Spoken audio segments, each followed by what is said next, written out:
بسم اللہ الرحمن الرحیم۔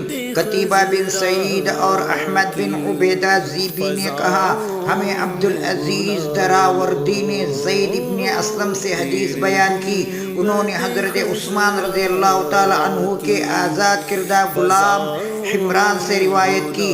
انہوں نے کہا، میں عثمان بن عفان رضی اللہ تعالی عنہ کے پاس وضو کا پانی لایا تو انہوں نے وضو کیا۔ پھر کہا، کچھ لوگ رسول اللہ صلی اللہ علیہ وسلم سے حدیث بیان کرتے ہیں جن کی حقیقت میں نہیں جانتا، مگر میں نے رسول اللہ صلی اللہ علیہ وسلم کو دیکھا، آپ نے میرے اس وضو کی طرح وضو کیا۔ پھر فرمایا، جس نے اس طرح سے وضو کیا اس کے گزشتہ گناہ معاف ہوں گے اور اس کی نماز اور مسجد کی طرف جانا زائد ثواب کا باعث ہوگا۔